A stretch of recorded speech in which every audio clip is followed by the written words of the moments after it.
Hello dear students, today I am here to explain a new tense future continuous। आज मैं आपके सामने future continuous tense लेकर आया हूँ। तो चलिए चलते हैं future continuous tense के बारे में जानते हैं। future continuous tense की पहचान है वाक्य के अंत में रहा होगा, रही होगी, रहे होंगे, रहा होगा आदि शब्द आते हैं और इस टेंस में जो कार्य फ्यूचर में जारी है उसकी बात तो करते ही हैं, लेकिन साथ में कभी कभी प्रेजेंट के बारे में भी करते हैं। हम लोग गैस करते हैं कि वो क्या कर रहे हैं, तो उसके लिए हम फ्यूचर कॉन्टिन्यूस का प्रयोग करते हैं। जैसे मेरा भाई इस समय क्या कर रहा होगा या मेरी माताजी इस समय क्या कर रही होगी।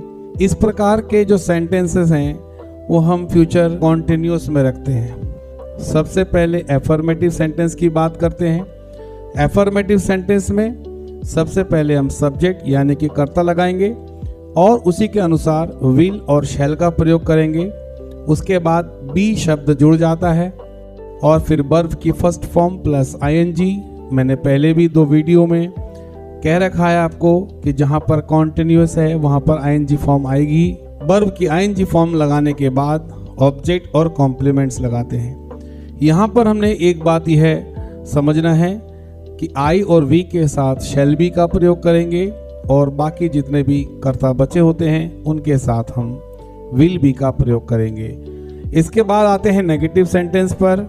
नेगेटिव सेंटेंस में सबसे पहले सब्जेक्ट लगाते हैं, उसी के अनुसार विल और शैल का प्रयोग करते हैं और ठीक उसके बाद नॉट लगाते हैं और फिर जो बी है बी नॉट के बाद लगता है। तो ऐसा नया बनता है सब विल नॉट बी और शैल नॉट बी और उसके बाद वर्ब की फर्स्ट फॉर्म, फिर आईएनजी और फिर ऑब्जेक्ट और कॉम्प्लीमेंट्स। अब आते हैं इंट्रोगेटिव सेंटेंस में। तो पहला रूल होगा यस और नो आंसर टाइप। सबसे पहले विल और शैल लगाएंगे, फिर सब्जेक्ट लगाएंगे, नॉट लगाते हैं। यदि वाक्य में नहीं का प्रयोग हुआ है तो नॉट लगाए, वरना स्किप कर जाएं और उसके बाद बी लगाते हैं। वर्ब की फर्स्ट फॉर्म के साथ आईएनजी लगाएंगे और ऑब्जेक्ट और कॉम्प्लीमेंट्स लगाएंगे। अंत में प्रश्नवाचक चिन्ह यानी कि क्वेश्चन मार्क आप लगाएंगे और इसके बाद नियम है WH का। सबसे पहले WH यानी कि क्वेश्चन वर्ड, फिर विल और शैल, सब्जेक्ट लगाएंगे। इसके बाद नॉट का प्रयोग करेंगे यदि आता है तो, और उसके बाद बी और फिर आईएनजी फॉर्म वर्ब की फर्स्ट फॉर्म के साथ और फिर ऑब्जेक्ट कॉम्प्लीमेंट्स।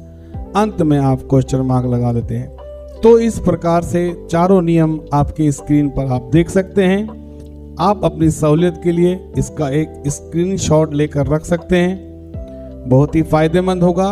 इस वाक्य की पहचान भी दी हुई है और एफर्मेटिव, नेगेटिव और दोनों प्रकार के इंट्रोगेटिव के रूल्स आपको इस वाक्य में मिल जाएंगे। तो इस प्रकार से आपको बहुत ही सहूलियत होने वाली है।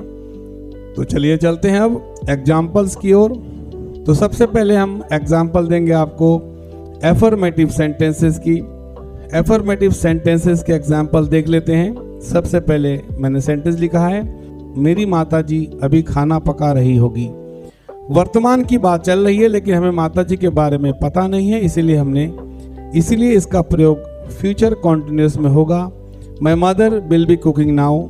वह अगले वर्ष परीक्षा की तैयारी कर रही होगी। She will be preparing for exam next year. Way cricket खेल रहे होंगे।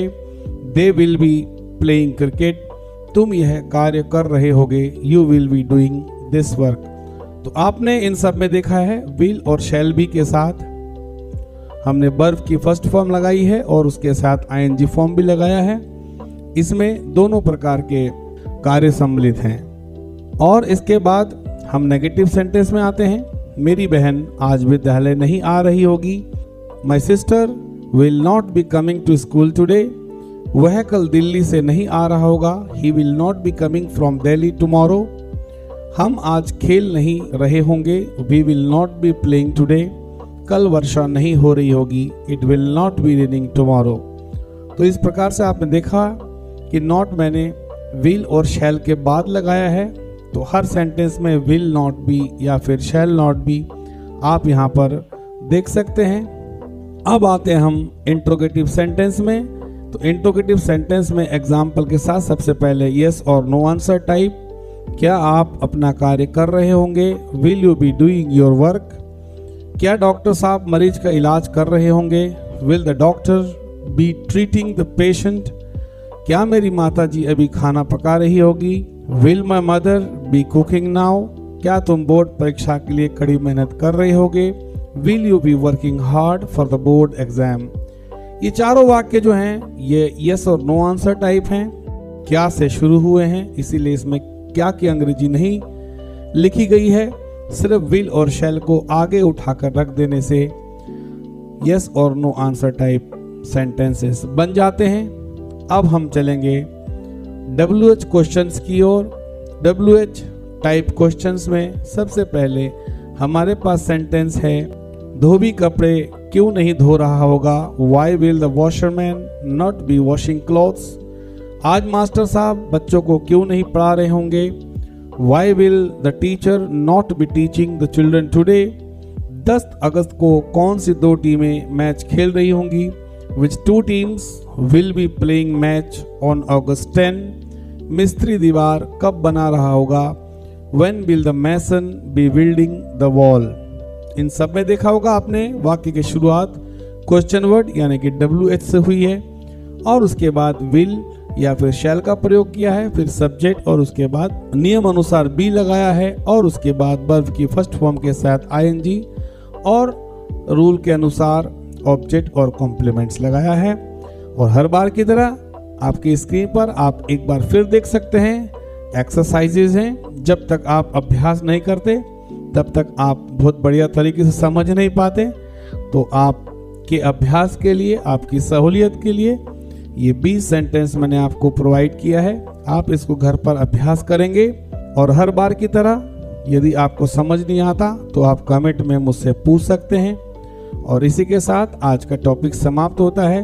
बहुत जल्दी एक बार फिर आपसे मिलेंगे एक नए टेंस के साथ, एक नए टॉपिक के साथ। यदि आप मेरे इस चैनल में नए हैं तो कृपया इसको लाइक कीजिए, शेयर कीजिए, सब्सक्राइब कीजिए और बेल आइकन को प्रेस करना ना भूलिए। Thank you, bye bye.